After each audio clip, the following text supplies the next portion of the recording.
Perhaps one of the biggest fears of early retirement is the fear of running out of money. But luckily, there is a rule that exists that substantially reduces the likelihood of you running out of money. And this is known as the 95% rule. Make sure that you stay till the end of this video because I'm going to give a very detailed example of how the 95% rule works. But first, the most important thing that we need to do is establish what is the 95% rule.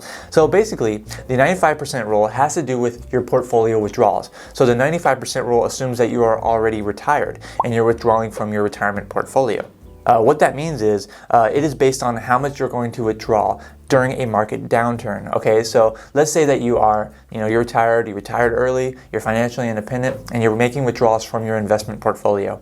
The 95% rule is a way to stave off those market downturns. So it says that you're going to withdraw 95% of last year's withdrawal during a market downturn. And again, I'm going to give you a very detailed example of how that works very shortly. But it's really important that we establish where the 95% rule comes from, okay? And it's popularized by a character known as Bob Clayett or Clayett. I don't even know how to pronounce his name. But basically, he wrote a book very popular in the financial independence community called Work Less and Live More. And within that book, the 95% rule was one of his ways that he uses in order to stave off those market downturns.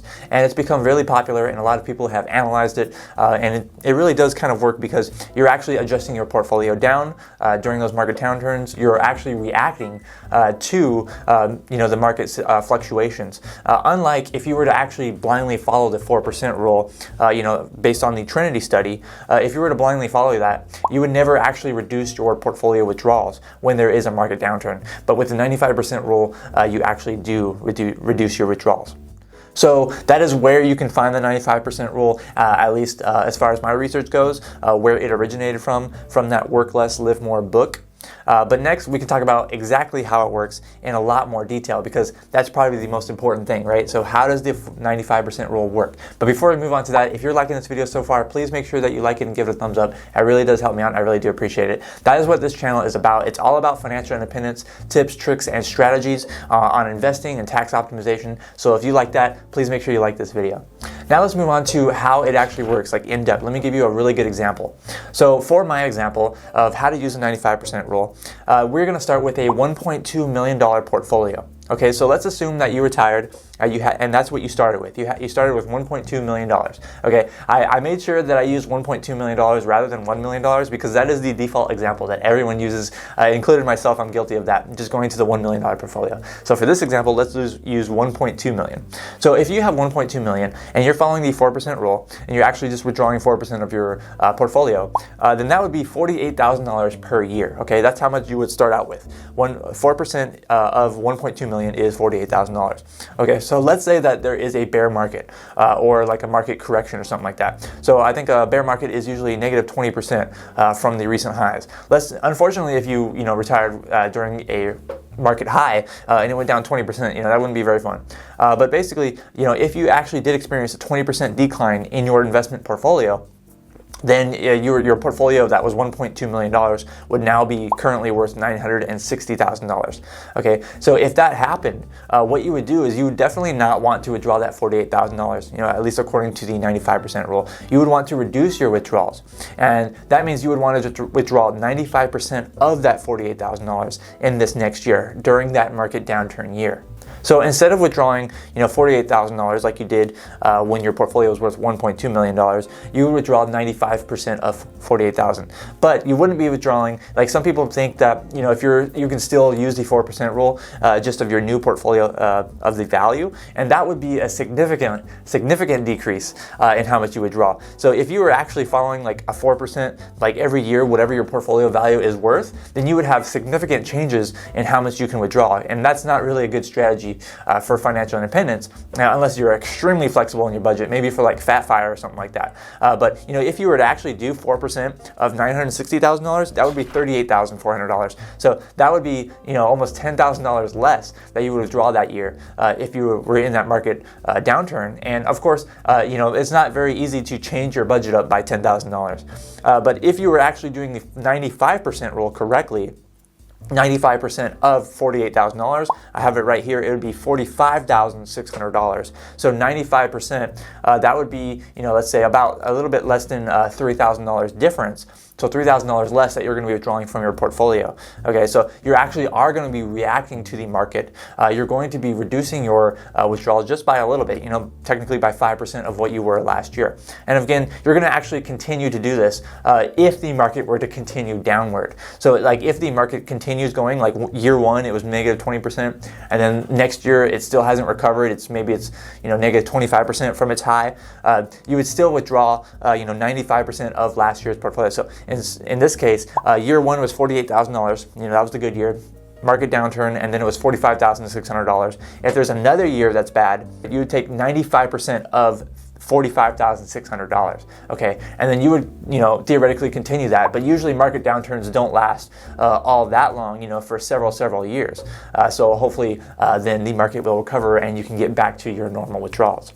Now that's a pretty good example of how the 95% rule is supposed to work in practice. Now it's important to know why this is important. Like, why would you use the 95% rule? And it might be a little obvious on why you'd want to use it, but really one of the biggest reasons why you would want to use the 95% rule is to reduce your budget volatility. If you were following that 4%, just adjusting for the portfolio value, then you would have massive volatility in how much you would be able to budget, how much you would be able to spend. Now the 95% rule cuts that back, sometimes a lot, because it's only 5% less per year. So you can probably make a 5% adjustment to your spending, in a significant market downturn, and it probably wouldn't be that detrimental to your regular budget, hopefully. It just teaches you that you should always be building flexibility into your budget when you're planning for financial independence. Even if you're planning for something like lean F.I.R.E, where you're keeping your budget, really, really low, you should still have, some kind of flexibility built into your budget. You never want to be caught up in not be able to be flexible especially when you're financially independent, especially if you actually are retired early and you're not seeking income sources like from employment or something like that from outside of your investment portfolio.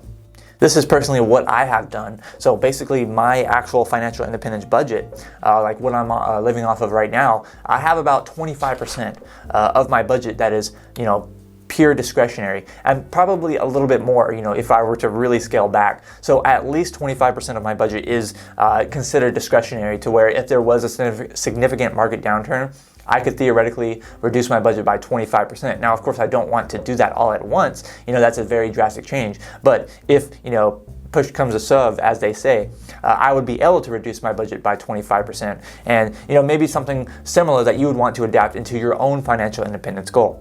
Another really important reason why the 95% rule is, very good to know and very good for financial independence is that it helps reduce the sequence of return risk. Okay, and basically speaking, what the sequence of return risk is, it says that the first 10 years where you're financially independent, where you're in retirement and you're withdrawing from your portfolio, those first 10 years are the most important years of your retirement time frame.